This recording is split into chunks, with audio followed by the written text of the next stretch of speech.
What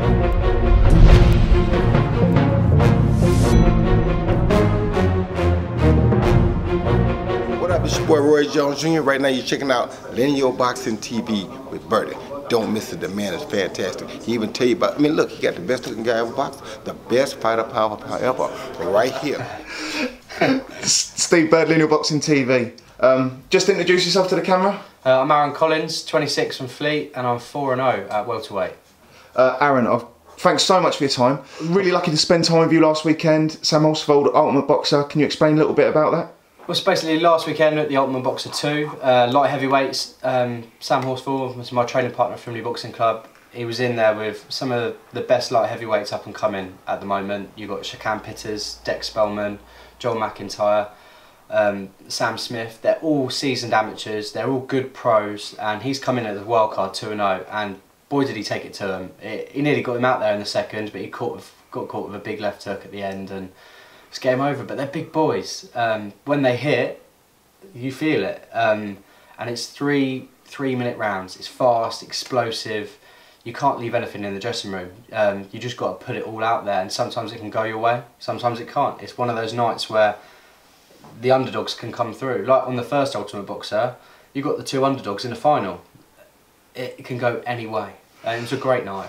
And like I said, that fight, it was a real dice throw in the end, wasn't it?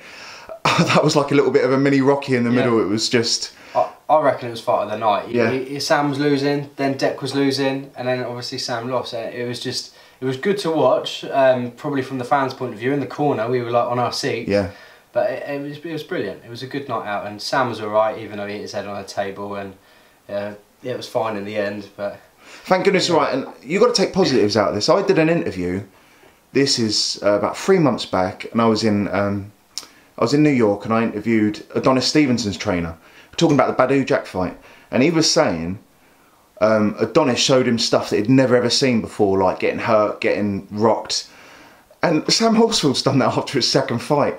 There's something you've got to prove to someone, isn't there? When you get knocked down, you can't do it anywhere else apart from the ring.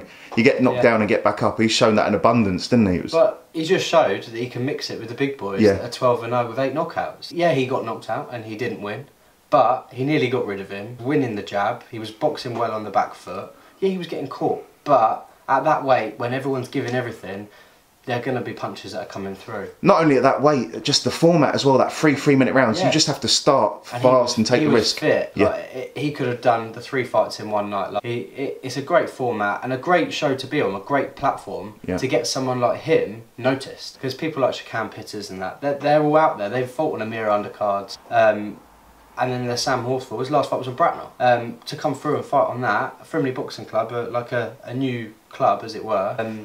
And getting your name out there. Getting your name out there. We didn't look at a place. We took it in our stride. And yeah, it was a really good night. I think I was more nervous than you guys. You just all looked like ducks to water, just like slotted in.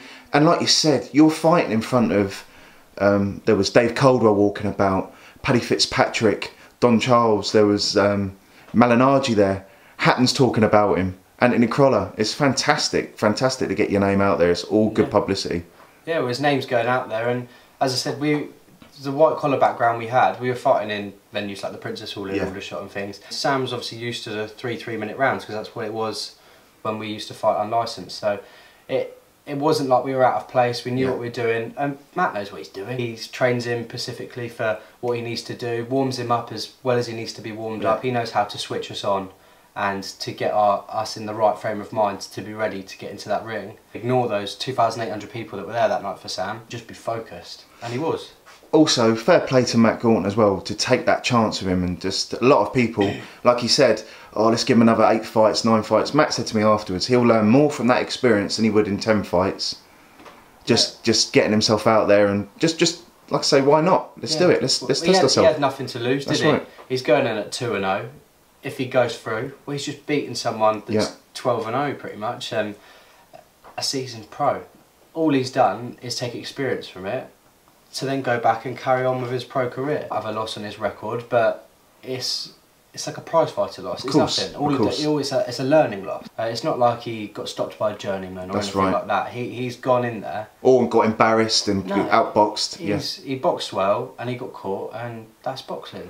The last thing I'll touch on this as well, I was sat in front of Anthony Yard and his trainer, Tunjay. I spoke to him before the fight, told him a little bit about Sam. He turned to me afterwards and goes, man, that guy's got balls. I think that's the best compliment you're going to get. He got up in front of all those people. That's right. And then nearly brought it back and nearly knocked the geezer out. I reckon if it went into the last round, the guy would have been in trouble, because Sam's recovery rate is brilliant. The 3 months that he's been in the gym training, I've even gone, oh, that looks hard today. Yeah. And I've had to join in as well, and it's a hard camp for him, and he did himself proud, and now we just go again. So let's tell us a little bit about you. Your last fight, explain this to people. You were classed as a floater, where you don't have a specific set time to fight. How hard is that to actually sort of get motivated? You don't know when to warm up, you don't know when to... Yeah, it was really hard. I was on the Barry McGuigan Cyclone show, and I was getting ready from 6:30, and I got told I could have fit in here, and I just had to just keep warm, keep ready to be on all the time, and I ended up fighting around 10 o'clock. I was ready since 6, so every 20 minutes you're hitting pads for a bit, getting the sweat on, and it was hard, but long as I knew I was fighting, I didn't care. I don't care about waiting around. I'm ready to fight. I've turned up at the venue ready to fight at 3 in the afternoon. Just stick me in there. All the hard work's done. I know I'm fit to warm up for 10 minutes and have an hour rest and warm up again, because I know that's how Matt's made my body work. So I've been training 2-3 times a day, so I know I can work hard in the morning, have a couple of hours rest, and work hard again at lunch, and the same in the evenings. I knew doing 5 minutes of pads and then having a bit of a rest, and it worked quite well, but I wouldn't recommend it. No. Because it was a bit of a ball ache, but I got to fight on a good show. I got a slight telly saw me walk in and then in the background, but it's one of those things. It's all experience. That's right. So say if I have to do that on a show in the future, I know what I'm doing. I know not to stress. It all come just naturally. So it's another experience, and I suppose it's better to get that under my belt now when I'm making my way up than being chucked in the deep end if I've got a title fight. So your next fight on the 8th of December in Swindon. 8th of December in Swindon. On the Paddy Fitzpatrick show. It should be good. I think there's about 12 or 13 fights on the card, so I'm looking forward to it. I'm ready to go. I've pretty much carried on training since my last fight, so I've got another 4 and a bit weeks now, so just ticking over. Just ticking over. Just keeping strong, keeping fit, making my timing right, just bringing it all together really. Just keeping fit, keep the weight off, and ready to go. Swindon, another good sort of like card. Paddy Fitzpatrick, he's been there with everyone, isn't he? George Groves took him over to Vegas. Badu Jack, he's got Luke Watkins in his corner. All good guys to be fighting in front of as well. Do you know who you're fighting yet? Is that... I don't know who I'm fighting yet. I'll probably find out in a week or so. But I'm not really too bothered. I let Matt deal with it. Gives me specifically for a fight with what's in front of me. I just do what I'm told. That's all I need to do really. You don't do anything. You can't win anything trying to do everything your own way. Look at Chris Eubank, tries to train on his own. Yeah. It doesn't get you anywhere. You've got someone, you need people in your corner. You need a team around you that tells you what to do, tells you how to train properly. Because I'm not a level 3 qualified personal trainer, boxing qualifications. I'm just a boxer, and I love the sport. And people like Matt and my team around me, they tell me what to do and they guide me in the right direction. So yeah, I just do as I'm told. Explain a little bit, because again, you'd never had any kind of amateur sort of experience, just purely the white collar and the unlicensed. And these unlicensed shows going forward like 10 years, they're as close to like sort of mini professional shows as you're going to get. Some of the standard of the boxers. Yeah. And how many fights did you have? It was a 15, wasn't it? No, I had 10 unlicensed fights. 10 unlicensed fights. Mostly on the Maximum Battle. I went into Queensbury for one fight, and I did a fight on Stand and Bang in Woking. Okay. All went really well. I picked up 3, as you were, like sort of like area belts for the white collar scene, and we just thought it was time to step up, because the shows were really good. The first half was all about like bringing youngsters through things, and then you've got people like me, Sam, there's a guy called Stevie Gale, and there's other boxers that we bring in. It's like a pro fight. Everyone's good. We train properly, we train hard, we have a fight, you get the proper walk-ins, you get the proper warm-ups in the dressing rooms. It's like a professional fight. So I think in that aspect we were very lucky to be brought through the way we were. Especially on those kind of shows, because they were good shows as well, weren't they? Yeah, definitely. I can't diss the amateur style because I've never done it, so I'm not going to sit there and do that. I just know the way I did it, I liked it, and I feel like it's really helped me on the way through. Might not have been as active as some amateurs, but I still keep fit myself. I probably could have fought every week if I wanted to, because I'm a fit guy, and I think I could have done it. But it's nice to do that whole like 8-week camp as if I was a pro when I wasn't. Amateurs are fantastic, but white collar now, if you're training properly and you're fighting at a good standard, that's as close to replicating a professional as you're going to get if you're taking it serious and you're fighting at a good standard. Yeah, definitely. And as I said, these guys aren't mugs. Yeah. They're good guys. You get some that just don't turn over professional because they can't sell a ticket, or they haven't got the right trainer with the right good management around them. Some of the guys we've been fighting on those shows could be undefeated pros at a certain level. They could go quite far. They could be having Southern Area and British title fights and things like that.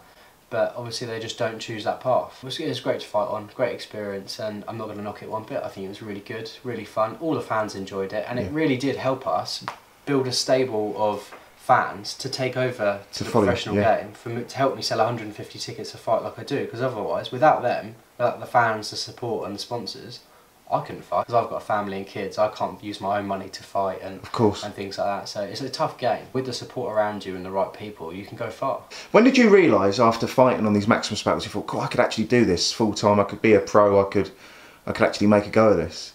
When I was younger, I always wanted to be a football player. Then I did it like...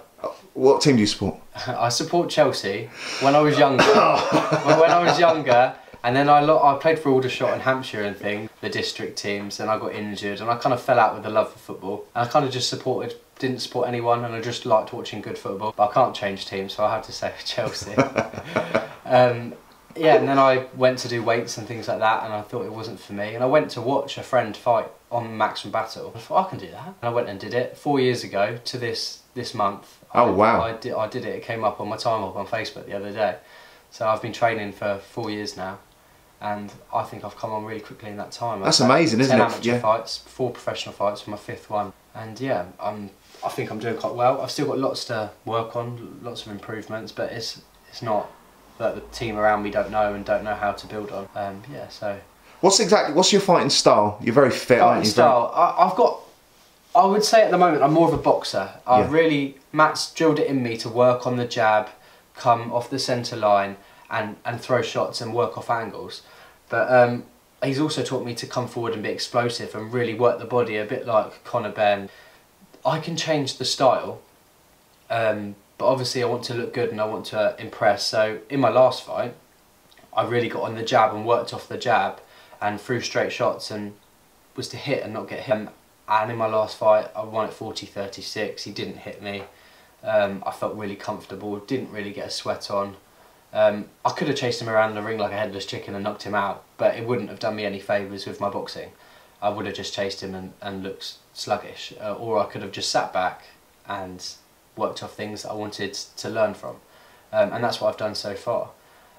So I'd like to say I'm a come forward fighter, but as much as that, I love fighting on the back foot as well, like counter punching, but I also like going forward. So I'm sure I will adapt a style that I learn to love more as I go on and take more 50-50 fights and things, because I can't sit on the back foot all the time, because I'll have to punch first. Especially if I'm the away fighter, I'll have to punch first, I'll have to be more active, so I'll have to be the more aggressive one.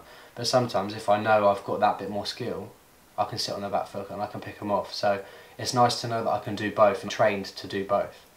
So yeah. Let me ask you as well, what's the nickname about Bam Bam? Bam Bam. It's from the Flintstones. Okay. It's because when I used to get hit, I used to lose my temper a little bit and go off the rails and not used to listen to anyone. So yeah, that's where it's come from, and it's been there for about 2 years now. So yeah. They get worried sometimes about letting me go, but... Well, at least they're not calling you Wilma or something like that. What, so you just used to lose your head and then just... Every time someone used to land a punch, even if I was winning the round, you could tell I was getting angry and I just wanted to really land a big punch, and I'll chase them a little bit. And I've now learned, well, if they punch me, I'll just hit them twice, sort of thing. And do you know what as well? It's hard to explain to someone that doesn't box, certainly like yourself. You have to remain so calm in there, don't you? Yeah. It's just that it's the weirdest sort of analogy, but being in a boxing ring where you're trying to render someone else unconscious, that's ultimately what the aim is to do. Punch and not get punched, and then obviously knock someone out. But to just remain calm doing it, that's such a big point, isn't it? When especially with all, like, when I last walked out of York Hall, I fought there twice before, not being packed, it's been quite full. I walked out this time, it's a big Cyclone promotion show. I was looking around like, this is busy. The telly crews everywhere, but then I thought, no, get straight to it, keep your cool, you've got to be focused. It's only you and him in that room you've got to think of. Because at the end of the day, it's not going to matter if that man's shouting me to knock him out, that man's telling me to punch him, because I know what I've done. I know what I've done in training. I know what I need to do. All I need to do is be able to listen to my cornerman Matt in my corner between rounds to tell me what I need to do, what I need to improve on, and just carry on doing what I'm doing with that person in the ring. And yeah, sometimes it is a bit daunting, but you just got to go with it. Why are you in there if you don't want to be in there? That's right. I love being under the lights. I love walking in. I like having a little dance. I like being a little bit of a showman, but also when you're in there, you've just got to switch on, and that's it. So. That Ultimate Boxer show, were you sort of walking around there? I know you're obviously a team and it was really kind of you to invite me there, but I was watching you guys all closely. Were you walking around there thinking, cool, this is a bit of me, this is what I want to be, this is, you see all we belong, I'm not going to lie, we're good boxers, we know what we're doing. Yeah, we've come off the white collar background, but we're no different from anyone else. That's right. We can stand there and have it with anyone, or we can outbox them. We've trained in gyms with amateurs in it. It's not like it's a bad thing. You've got people like the Sam Smith, who's a Golden Gloves winner. Absolutely. He's had loads of fights. Yeah. But he's no different to Sam on that night. It just shows you that that's the path that we should be taking. That's the place we should be in. But also, we've got to be fighting on these small hall shows as well to build up our records, to be able to contend for titles. Because at the end of the day, we're still learning in this programme. So till we get to those shots, when you're 10-0, 8-0 or something, it's still a learning curve now. Your last fight, I bet that was amazing, walking in front of York Hall, packed out York Hall. It was really good. There's nothing better, is there? I met Barry McGuigan on the nine ball, and they're all really nice people. They come up to us, they talk to us because they know we're fighting and they know how it is. They're very humble, and it was just a pleasure to be around those sort of people that were talking to us that night, were taking an interest in us, and it just makes you feel again, I belong here, and I'm not in this sport to take part. I'm in this sport to take over in the future. Otherwise, what's the point in doing it? I want to say to my kids, your dad's won a professional boxing title. Otherwise, what's the point of doing it? What's the point? You've all got a very similar mindset, haven't you? In Frimley, it's all very similar. What's the point? Unless we're going to go for it. We're going to. I don't go to the gym thinking, oh, I'm just going to tap about today. If I'm not walking out drenched, or I'm not walking out not having learnt anything, what's the point? Be at work earning some money. I could be at home spending time with my kids. What's the point? Again, you put in now what you're going to get out in the future. Of course. And we're going to get something out of it because we want it. So your show in Swindon on the 8th, how can people get tickets off you? Tickets, they can contact me via my Facebook or my Instagram, Aaron Collins 100 on Instagram, or just search me on Facebook, Aaron Collins. The tickets are £35 for standard, £55 for ringside, and £75 for ringside with dining. So I'll have them shortly, so if you would like tickets, just please contact me. That'd be great. Good for a Christmas do as well? Perfect. I'm taking my own company Christmas do there as well. So, yeah, it'd be good. That's a lot of pressure. Yeah, no, it's fine. I love pressure. I love taking people. I love bringing loads of people to watch me. If anything, it excites me. It gets me going. It feels like I can't not win. I can't let them down. I can't. Yeah, that's right. Yeah, so especially the last one, I potentially could have had a TV slot. My kids were at home watching it. Like, I'm not going to let them down. No, of course. I'm fighting for something, and I always will be. So, yeah. Get the tickets off you. It sounds like a really exciting night. Yeah, it's going to be a great night, and I can't wait to be 5-0 at the end of the year. And then next year there'll be big things coming towards the end of the year, I reckon. Keep going, keep winning, push up to 6-rounders, 8-rounders, and go from there. Exciting journey. Yeah. Got to finish a couple little quick questions. Yeah. Tony Bellew fighting Saturday. Who's your money on? I love Tony Bellew. Great fighter. But he's got so much heart, hasn't he? And he wants it. He fights for a living. He fights for passion. I love him. I'm going to go Tony Bellew. Do you know what? I've said it right from the start. Boxing for me is just tiny percentages all the way. Just little, where you get little sort of advantages everywhere. Yeah. I just think, like you said, he just loves it. He's got so much passion. I don't think Uskar's going to have to fight anyone like that ever again. Yeah. I just think he's going to meet someone. Usyk might be the better boxer. Might be as hard as Tony Bellew, but Tony Bellew just finds it. and he's comfortable at that weight. He's come down and he looks hydrated. Yeah.